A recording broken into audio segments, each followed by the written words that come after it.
is up, everyone? Today we are talking about the minor update to Lychee Slicer that they just posted, which we just got today. And the updates are small, but there are quite a few bug fixes that have been applied, which I am very happy that they have done so.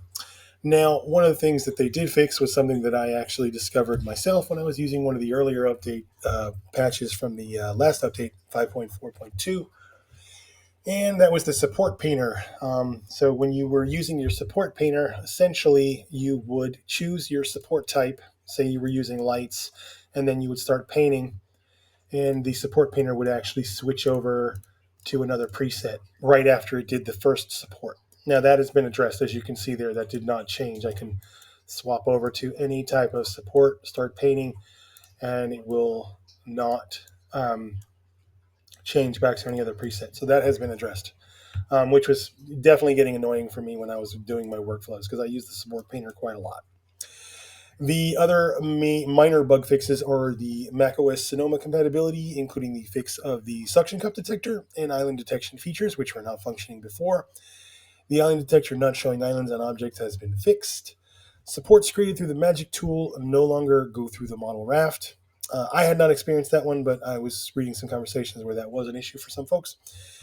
And the advertising issues that reload while using a Wi-Fi export has been fixed. Now, I actually recently read a conversation about this whole advertising thing.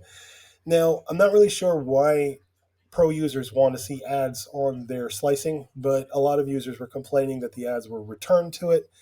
I don't really care either way. It doesn't seem to bother me, but there's quite a few folks out there who really have a problem with ads on their slicing. I guess if you're paying for software, they don't want to see ads. But a lot of pro users did ask for the ads to come back as they are somewhat relevant to the field. So, I mean, I guess it does make sense in a way.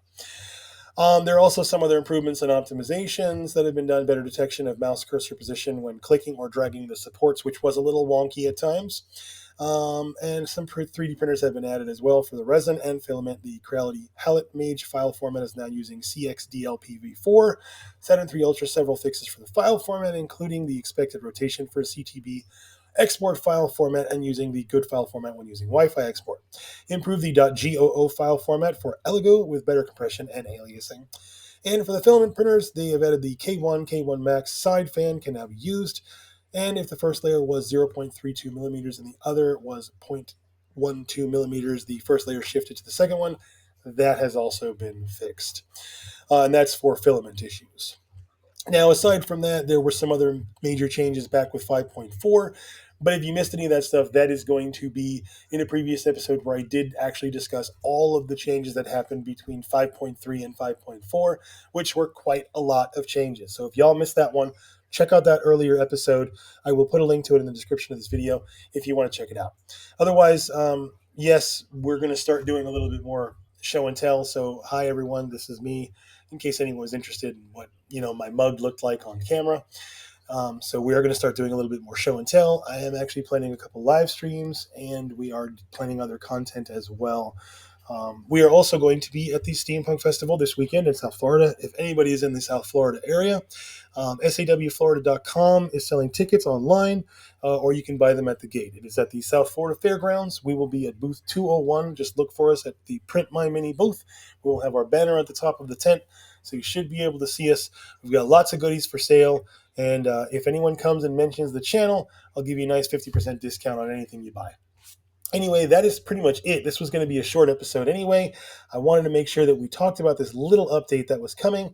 And if anyone has missed this, or if you've been holding off on updates, and I know some folks that I spoke to have actually kind of gone backwards with their Lychee Slicer because they had a better working version with 5.2 versus the 5.3 and 5.4 updates. And there have been some things that have kind of messed with my workflow as well. There have been a visual issue with the proximity supports that I've kind of been fighting with a little bit, but I think this might have addressed that as well because I haven't had the issue since I updated this morning, and I am constantly slicing stuff, so trust me, I would figure this stuff out eventually sooner or later. Anyway, that is pretty much it. We're, just like I said, this is a very short episode, just doing the update, kind of saying hi and introducing myself since I have never actually been seen on camera. And just also wanted to show off this awesome Carlac model, which is coming out very soon from Digital Dark Pinups. If you're a member on the Patreon, you'll be getting this one this month. And as you guys know, we do this pre-supporting for them. And if you are not a member of Digital Dark Pinups, you should definitely check out their Patreon. They have some really cool stuff. This is actually a really cool, if you're into Baldur's Gate 3, if you like the character, this is a really cool character. Obviously, those of you who know her, she's Karlach. There's a couple different options. She has an axe blade option or the sword option. She's also got a couple different clothing options, as you could probably guess. Um, but for the most part, she's done quite well. I think it's very stylized. It's a really nice model. There's a lot to it. Like I said, there's quite a few parts. She's got a nice big base that goes at the bottom. I believe she stands at about 25 centimeters tall, so it's a pretty tall figurine as well once you get the whole thing printed out. So yeah, I wanted to show that off and just talk about the update slightly and kind of introduce myself. We've had this channel for over a year, and I don't think I've ever shown my face. So I wanted you guys to kind of see the face behind the teaching and the lessons. And anyway, we'll have more coming up. And for those of you who have been with the channel for a while, we truly appreciate the support. And for those that aren't subscribed to me, please hit that subscribe button. It helps out the channel a lot by doing so. And don't forget to hit the bell notification icon if you want to know when we release more episodes like these, because they do tend to come out at least once a week. I try to release at least some new content once a week. But definitely do that. Hit the and don't forget to leave us comments if there's content that you're wanting to see, lessons that you want to learn, if there's stuff you really want to do, if you want to see me do, please let us know. We don't know what it is unless you tell us. Again, everyone, thanks so much for watching.